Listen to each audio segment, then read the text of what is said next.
Hi, ladies and gentlemen. Terry Martin with the Illinois Channel, and I'm joined again by Jeff Berkowitz with Public Affairs TV in Chicago. And Jeff, as you and I are taping this, Donald Trump's trial in New York is now in the hands of the jury, and I want to tell the viewers that neither you or I know what the jury is going to be saying at this point, because it has just, as we say, they're in the second day of deliberations as we tape this on May 30th.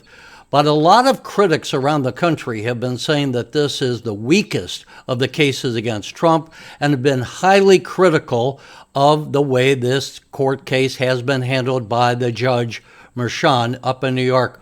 One of those critics, a lifelong Democrat, is Alan Dershowitz. Let's hear briefly what he had to say about how this trial has been conducted. Challenge. Name any case in the history of America where anybody was ever prosecuted for failing to disclose a hush money payment on some kind of business form. It's never happened in the history of this country. And to use an unprecedented jerry-rigged case against the man running against your president, your Democrats, your president, is such an abuse of the legal system. We ought to change our motto from e pluribus unum to double standard hypocrisy. That's what we're seeing here. And Alan Dershowitz speaks, I think, Jeff, for a lot of people who have just been saying that the way this trial has been handled has been highly unusual. We have weaponized our justice system federally. We've weaponized our justice system statewide. We've a criminal justice system to try to turn the former president of the United States, candidate now, the Republican nominee, we can say presumptively, for president in the 2024 election. We've tried to turn him into a criminal. Terry, people locally know the name Kim Foxx. She is the state's attorney. Basically, she's nothing because she doesn't want to prosecute state crime. That's her job. And so who is similar on the national scene in this case to Kim Foxx? Bragg. He basically is called the district attorney there in Manhattan, okay? He's supposed to be focusing on homicides and murder. Well, homicides and murder is the same thing, and robberies and criminal and rape and assaults. And he's concocted this case that nobody on the federal level, which if it's going to be about campaign contributions, if it's going to be about federal taxes, that's federal law. So folks, our legal system is divided into the federal side, state side. So it's not. The feds turned it down. They said, this is a stupid case. We're not going to do it. But Bragg stepped up and took it because he's like Kim Foxx. He doesn't want to prosecute the criminals. He wants to make a name going after the former president of the United States, Donald Trump.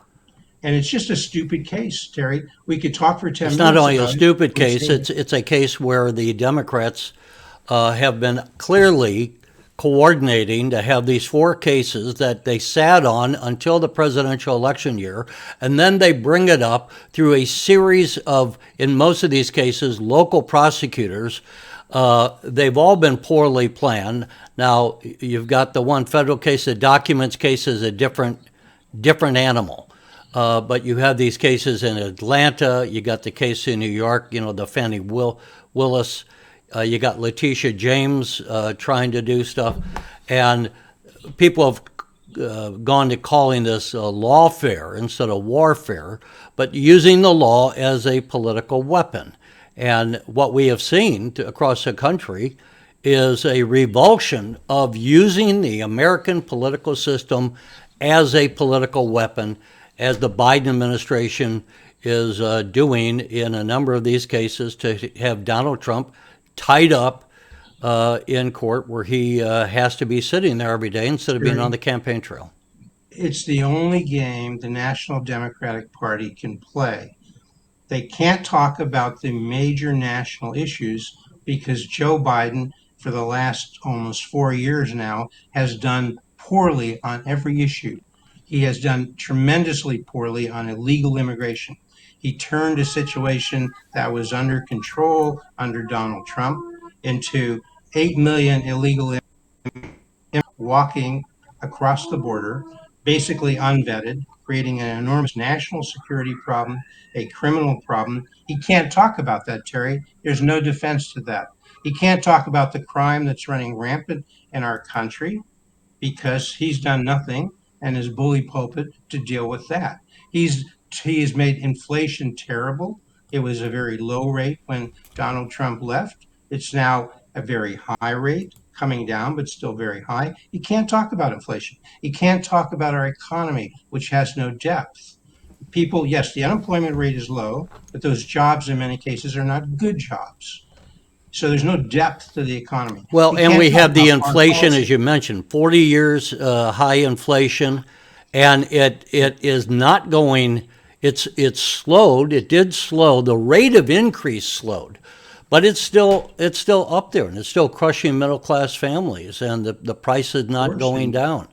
And And you every have these. time, and every poll, every time they so Americans being interviewed, they say he says inflation is low, but it's not. You know, meat prices are up 50%, rent prices are up, gas prices are up, and it ain't getting any better.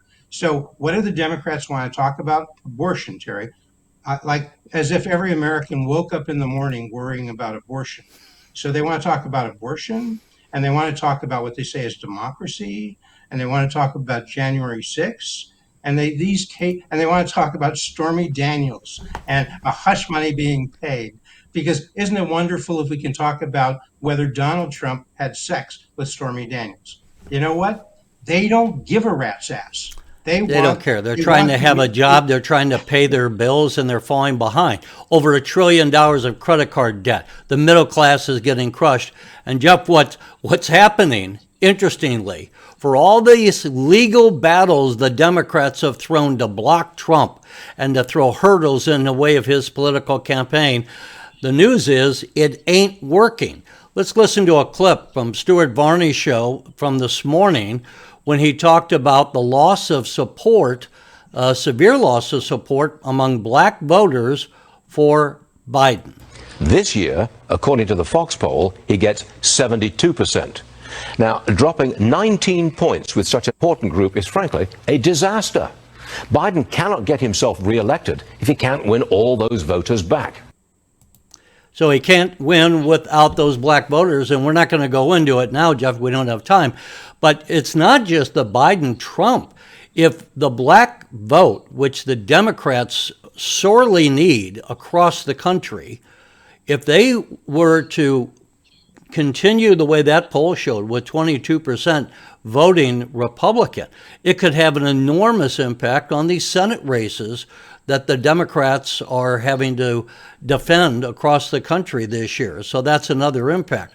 But it's not just the black vote. According to a poll published today by Newsweek magazine online, Donald Trump holds a substantial 12-point lead now among independent voters, those who identify as independent. They say that Trump now has a 54% of the vote compared to 42% for Biden when we look at a head-to-head race, which it, for all practical purposes, will be. So this is continuing to be bad news for Joe Biden. And what we don't know, as we said earlier, is will Donald Trump be convicted of this crime in New York and what impact that may have. But if they have a holdout and it's a hung jury, then that could be counted as one more victory for the Trump campaign. Well, again, it basically is a state case. When you have this kind of case, it's not dealing with a violent crime, and it's in the state arena. If you don't have a criminal history, which Donald Trump certainly doesn't have, he ain't going to be doing time. The Democrats dream that they'll have the president behind bars because they've weaponized the judicial system. This guy, Juan Merchan, okay, who nobody's heard of, and who's lionized by MSNBC. They basically wrap their arms around on MSNBC and say, this is such a wonderful judge. Meanwhile, Jake Tapper, who's no Republican these days, who's no right winger, is basically laughing at this judge. And Tapper hasn't gone to law school, but he knows crap when he sees crap. I'll say that about Jake Tapper. And so it doesn't matter. And if anything, of course, if there is a Let me conviction, insert here because we got other things we got to get to. sure. But we're going to continue to follow the campaign. We'll leave it at that. As we are taping this, the state legislature just finished their job. They passed a $53.1 billion state budget. Surprisingly, it didn't climb as much. It climbed, but not as much as some of the jumps that we've had in recent years. And the governor is taking credit for passing for the 6th year in a row a balanced budget. With again, it has tax increases. It does not have any property tax relief for the voters across Illinois, but when the Republicans are in the super minority in both the House and the Senate, they can voice their disappointment, but they don't really have much say in how the budget is put together. Well, Terry, they could do more. We want to be fair here. We criticize Democrats from time to time. Maybe we should take a look at the Republican Party from time to time. When you say they're super minorities, so they can't do anything, well, they do have a House Republican leader, Tony McComey. They do have a Senate Republican leader, John Curran. They could talk about some of the problems, the real problems that the state of Illinois faces. They could talk about the outmigration from Illinois to states across the country and the declining population. Let me bring up a graphic here, Jeff. Speaking about migration from our friends at WirePoints. Yeah, this is from WirePoints. Why can't McComey and John Curran and the State Central Committee members, which we may get to in a minute, why can't they talk about that? Okay, what does it say? Illinois lost 418,000 tax filers to outmigration between 2011 and 2020. Every age and income bracket suffered losses. That's what those bar graphs on the bottom shows, okay? Those are the numbers of people on the left, net tax filers lost by age bracket. So whether it's 25, 26 to 35, over 65, we're losing them. We're losing them. Whether it's by income on the right, under 25,000, greater than 200,000, we're losing them, okay? Why can't John Curran and Tony McComey, the Republican state House and state Senate leaders, talk about that? They got a bully pulpit. Why can't the congressional... I want to be fair to them. It's not that they don't talk about it. They have talked about it. You could make the argument they could talk about it more, but they can't control the press coverage. If the press chooses to ignore them, they're trying to do what they can. Terry, you and I respectfully disagree.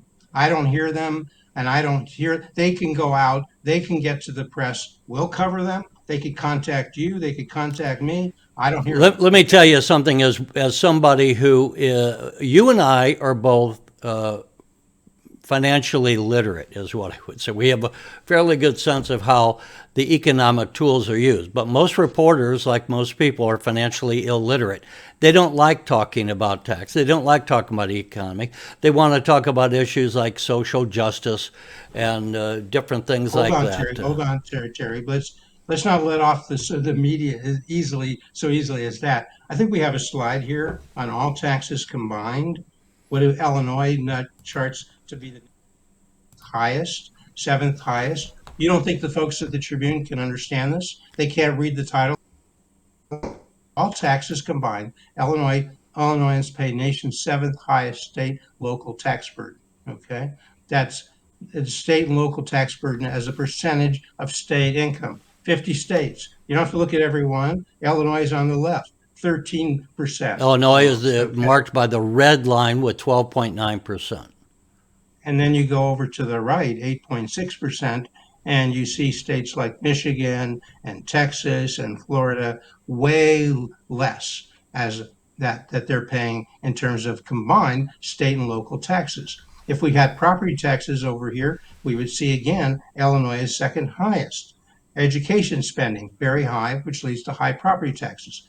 You don't think, Terry, the folks writing in the mainstream media can understand what you and I are talking about here? That comes from wire I think pointers. they It's don't, all I over, think they don't okay? pay attention to this.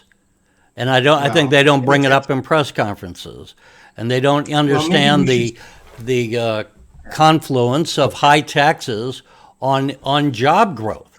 You let's, know, and certainly a lot of people in the legislature, not just in Illinois but across the country. But in Illinois, there's a lot of people not connecting the dots with the cost of doing business in Illinois and how that adds to economic woes, not just for businesses but for their employees, and the inability okay, of well, let's them to keep pass going. along better salaries. Well, let's keep going with the media because maybe the folks in Chicago would want to know when the governor and the mayor of Chicago brag about the high graduation rates, which, have gone up from And by the way, 72% to speaking of budgets, 79%. we should say that education is one of the highest costs in the state budget of 53.1 billion. But yeah, let's take a look here. Chicago Public Schools, And yeah, they graduating understand more this. black students than ever. But what's the but, Jeff? Well, the but is so the 72% to 79%, those bar graphs are going up for graduation rates. But look at the things in red. The SAT reading proficiency, 2018, it was 14% of blacks who are proficient in reading. That means 86% are not. In many cases, they can't read at all.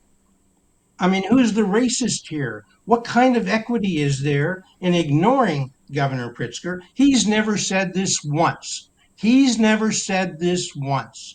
He's never talked about the 86% of blacks at CPS who can't read at grade level.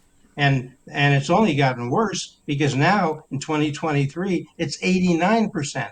And Hispanics are very similar. And indeed, whites are doing poorly as well. He's never said that once. And say I'm wrong.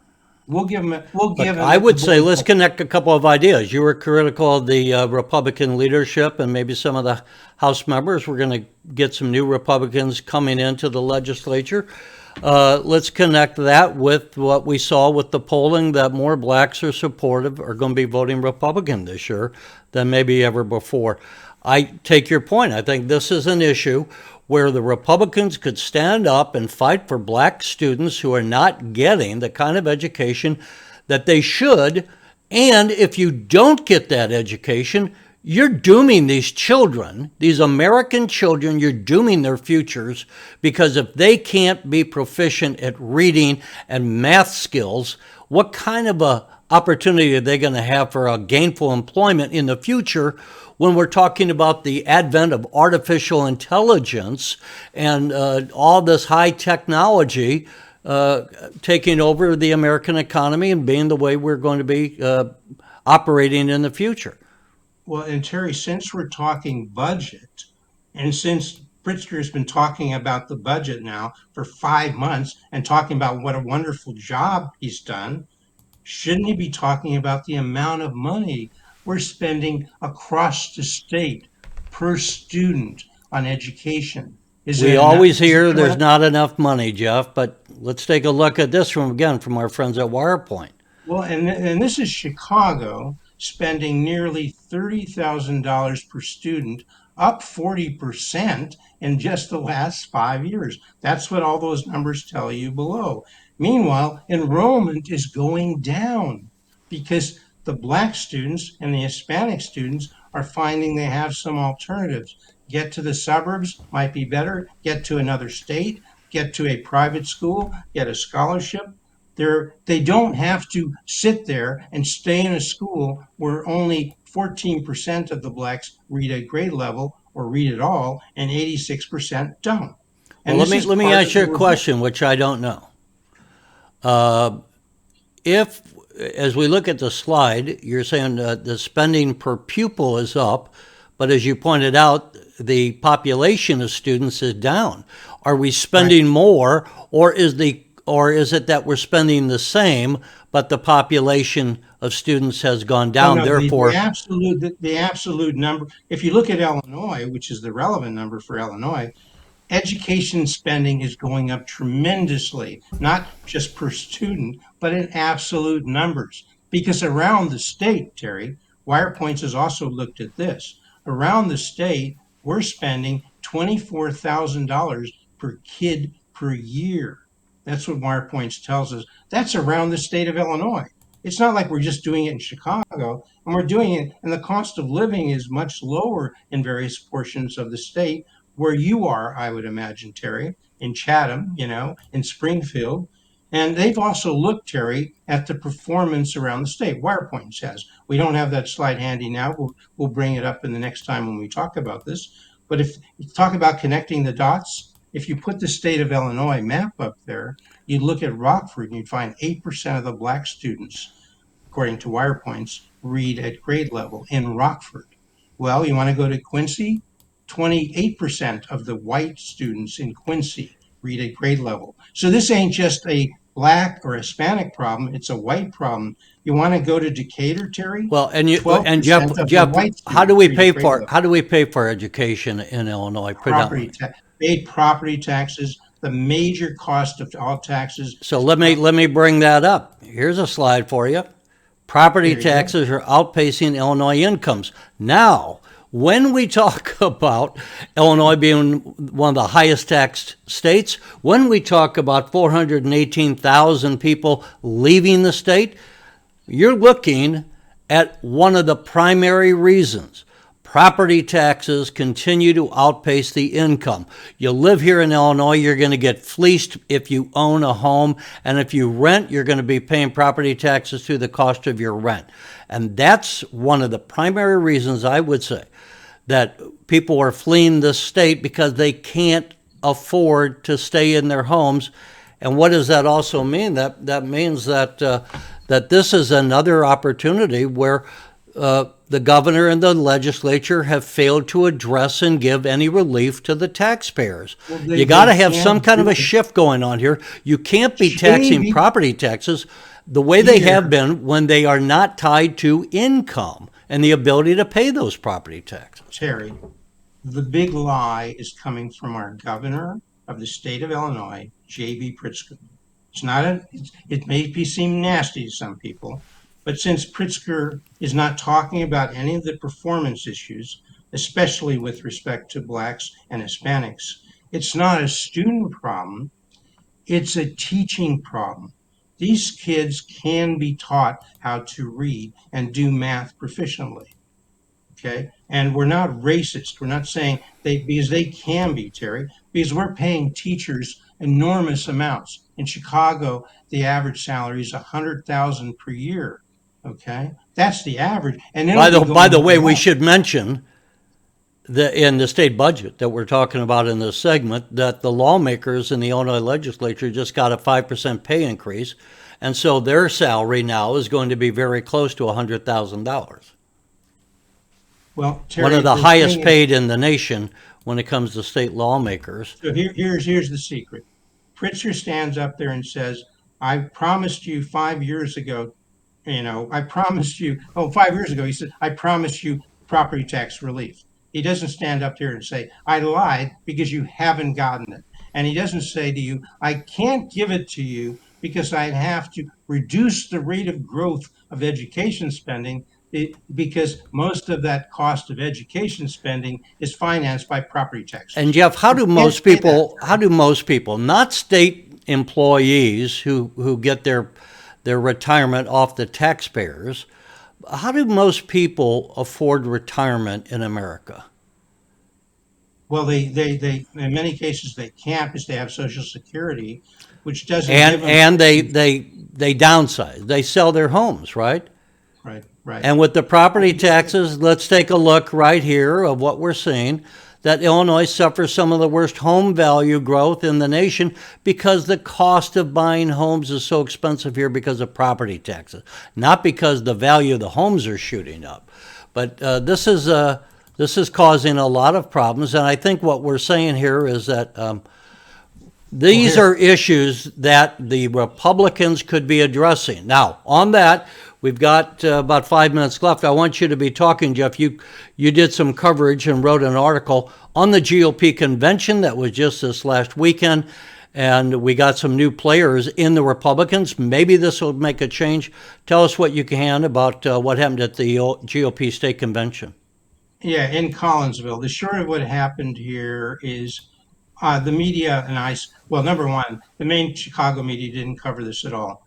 Rick Pearson on the Tribune wrote 33 paragraphs on it, 3 paragraphs about how dealing with the choice of the new RNC committeemen, Illinois committeemen, and Illinois committeewoman. Okay, 3 paragraphs. It was ridiculous. It was a travesty. That's what the Chicago Tribune gave you. Okay, and the main thing is to make this end on a positive note, Terry.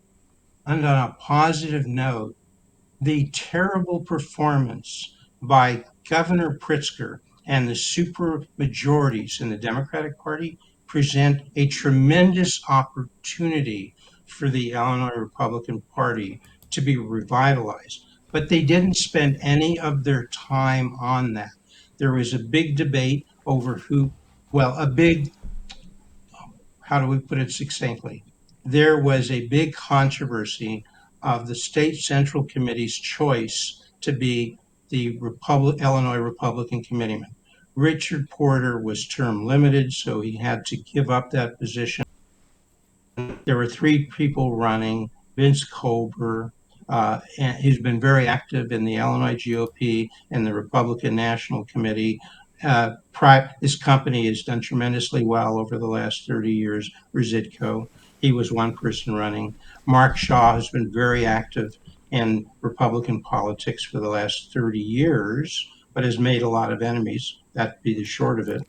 And the other person running was the new kid on the block, Dean White, who's 55. And Dean White won the election. And Dean White and the... And by the way, let's insert that I think what we're talking about, maybe not. You meant Richard Porter. There are 2 national committee people per state, right. A man and a woman. Now, Dean White was running for what position that he got? What is his new title? Illinois GOP committeeman. Replacing RNC, Richard Porter. RNC committeeman. Okay. Yes, he's the Republican, which is the Republican RNC, Republican National Committee committeeman. It's a little bit redundant. And Belfour is replacing the new committee woman because the prior committee woman. I don't know these people. Do you know Dean White? I do know Dean White. I've talked to him for several hours. And what He's can a you? nice Well, guy. here's the thing. I think we're talking about the Donald Trump Republican Party. It's not the party anymore of the Bushes or Reagan as in the past. How will Dean White play in the Donald Trump political party that we now have? I think he'll be fine. He'll be a Trump guy, and that's not the problem. The problem is the guy who's been most active in raising money, giving money to the Illinois GOP, the chair of the Illinois GOP Finance Committee, also active in contributing and raising money for the RNC, was Vince Kober. The most active guy was rejected, essentially, by I guess I would say the state central committee initially, and never got to a floor vote. He's been rejected and replaced by somebody who's done virtually nothing to raise money or give money to the Illinois GOP or to the Republican National Committee. So you have to wonder, will Vince Kober still be there to raise and give money to the Illinois GOP? And the reason why that's important, Terry, is we got about 10 seconds coming up here. Okay. We've talked about the issues and the lack of performance by the Democratic Party. If the Republicans want to raise those issues, they need money to get their message out. All right. We'll continue to cover this and the rest of the stories. But, Jeff, we're going to ask the people to make their comments if you like what you heard. But in the meantime, we'll say goodbye.